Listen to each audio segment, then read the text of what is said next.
Hello everybody. I moved my respond to the comment on Sunday from Wednesday, and I got a comment from my guy who did one of these cars about the height of the engine, which I never double checked it yet because I was so excited to get the transmission to fall into place after all the cutting and work I did. I came out here today. 3 hours later, I figured it out. See where that 2x4 is underneath the summit block? That's the part of the oil pan thickness. I got to cut out that cross member, which I forgot to do. I'm so excited for the victory, get the transmission to slip in the car. I forgot about the height of this block, and I was lifting it in and out all the time, wasn't paying attention. So what happens now is the engine will settle down just a little bit more in the front, and then it'll scoot back to almost right here, another inch, which drops this front corner and the pan behind the rack. I just took the rack out so I can get the spacer in. Miss Gabby, I'm on video. If you're gonna be a shop dog, act like one. That girl tracks everything that moves around my house or property.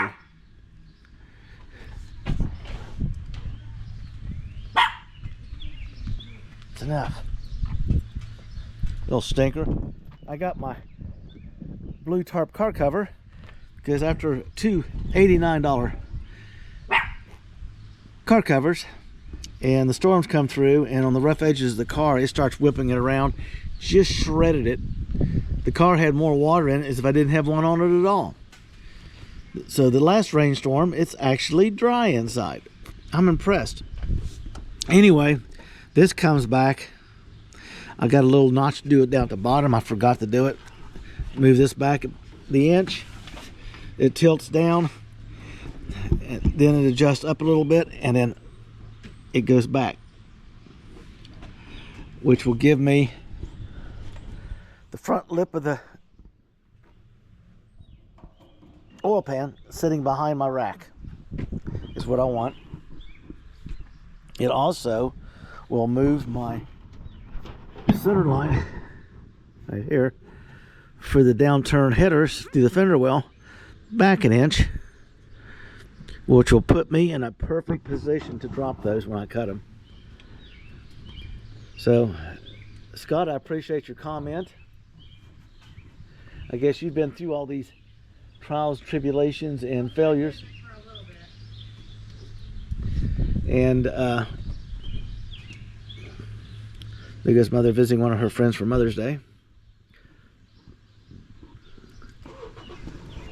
I can just push this puppy right on back.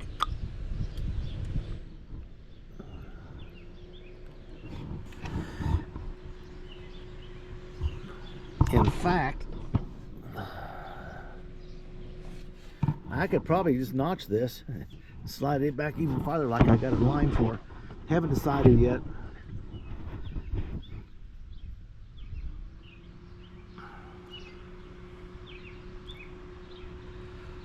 But every little bit there will help up here. So this may still get cut. The height is correct because of the closures on the right here on the block. I mean, we're there. You can get the tip of your finger in there. Is about it. So it's not going down anymore. It's going to settle in where it goes, but it's going to go back. In fact, I think I can take it. If I notch this like I'm thinking about doing, I'll just move it. Right here is the bracket for the gas pedal. I cut this out, it'll come out with it, and I'll just move it up here an inch, which won't cause any to do. And then I'll just box this, come straight up, straight over like I'm gonna do over there. I'll go straight over and box all that, make it nice, straight, pretty firewall. And then this sucker can come way back. Okay, I think that's on center. Yep, that's just about on center.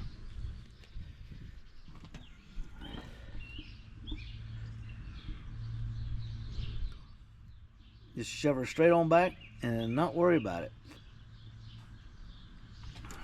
I'll have to do some special fabricating right here because the pocket for the steering column, I don't want to move it.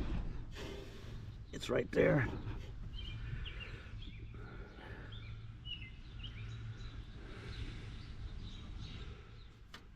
So I'll just come straight up and over it with the cut. May not cut it at all. I may just do the notch down here, shove this back against the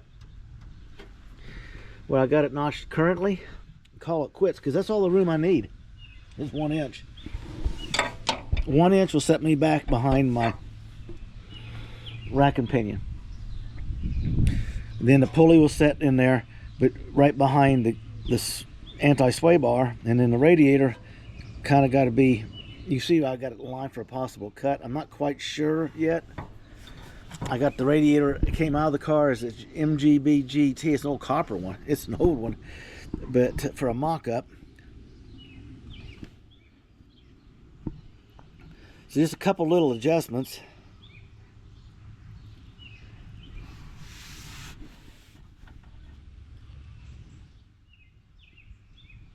So I may just do the notch down here and push this sucker back till it's close.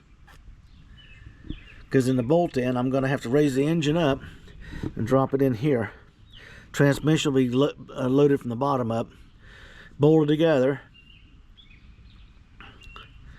and then I can roll it. We can roll it back and drop the motor mounts into the mounts, put the bolts in them, and then put the transmission cross member in, and she's in place.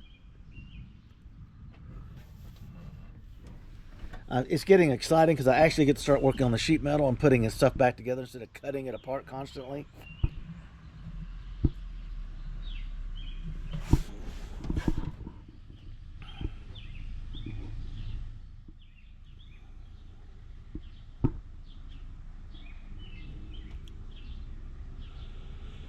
But that's about where it's going to have to be. It's going to have to be close here, okay?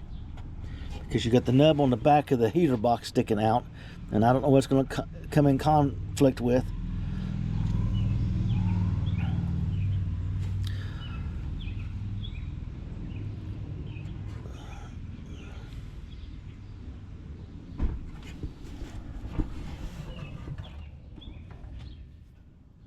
There she is, all set together.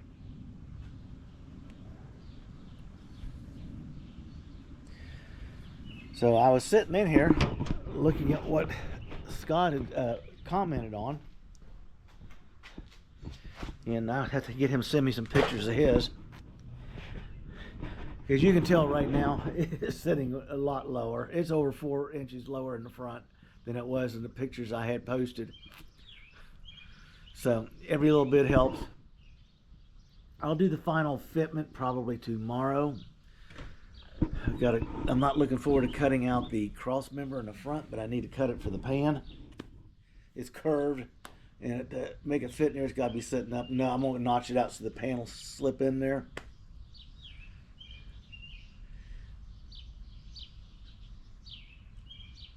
And then I got to do some real close considerations on sliding it back.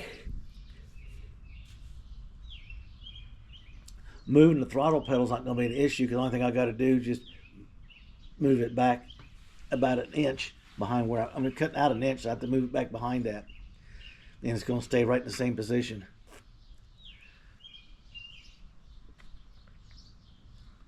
So I appreciate it, Scott. Another pair of eyes, and you've already faced all these issues. Mine hit me right between the teeth on this deal today. Like I said, I got over 3.5 hours out here measuring and checking and measuring and looking at it and checking the picture, and it finally dawned on me what it was. So by what I just showed you back there, the engine will go right where it's at now.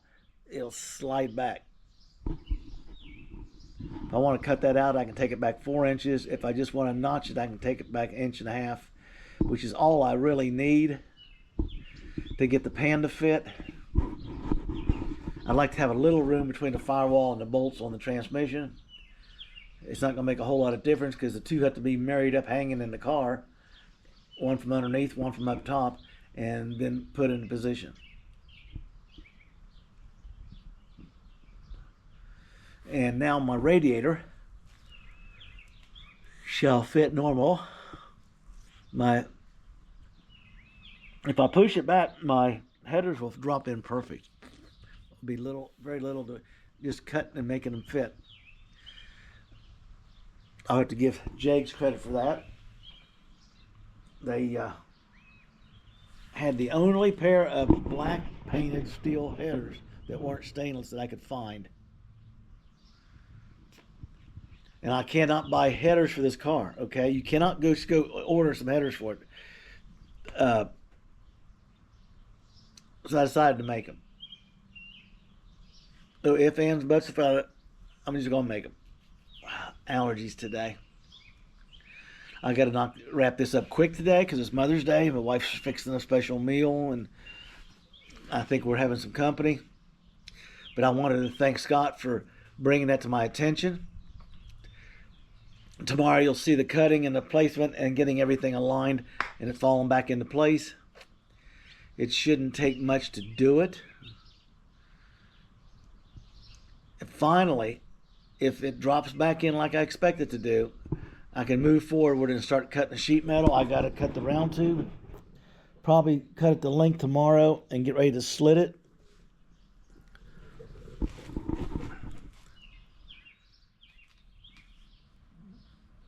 I'm probably going to work on the sheet metal on the driver's side first because there's less of it.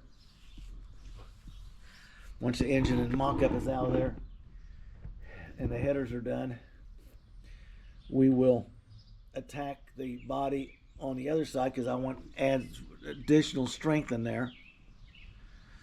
I want to do some angle plating, and one of them's curved, so it's going to be fun to cut it. That's my job. He doesn't cut metal. He lets me do it. I cut it, fabricate it, clean it, and either clamp it or use a rivet or a sheet metal screw to hold the panels in place when I assemble it. Then he comes in, puts his little level thing on it, make sure it's exactly what I want. And after that, you're stuck because when he starts welding, if you got to cut it out, you might as well throw it away and start over because his welds are a pain to cut out. Big time. Which is good. They're penetrating, they're good, they're strong. So when all that's done, you're actually going to see something done on this car. Taking a British automotive car, people. You got to check into one of these. It's an interesting build. Really, the hell is. And get in the British engineering of it. And then adapt just a tiny little rascal like that in it. Put it in a transmission. Everybody tells you it won't fit. It fit. A little bit of help, it fit.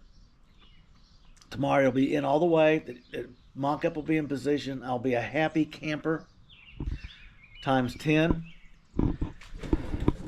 You can see, Scott, this is for you. That block looks like it's summit's 4 inches lower than it was in the pictures I had posted. So, people, if you send a good comment and I can use it, or it shows something, or it's good to go over on Sundays, I'm going to say who did it and show pictures of how it affected my build, or could have affected my build for other people in their build process. So right now, I'll tell you what to do. You know what to do, don't you? Reply. Yep.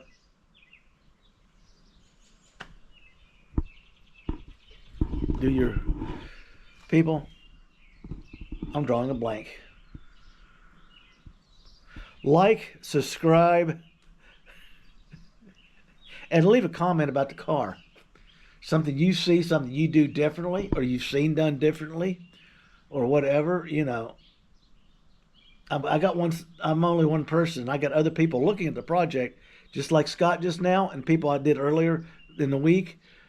They brought something to my attention that I overlooked. I overlooked the positioning of the summit because I was so excited to get the transmission in where everybody said it wouldn't fit, and it does. Well, not really. I had to make it. Get your build on and have a blessed day.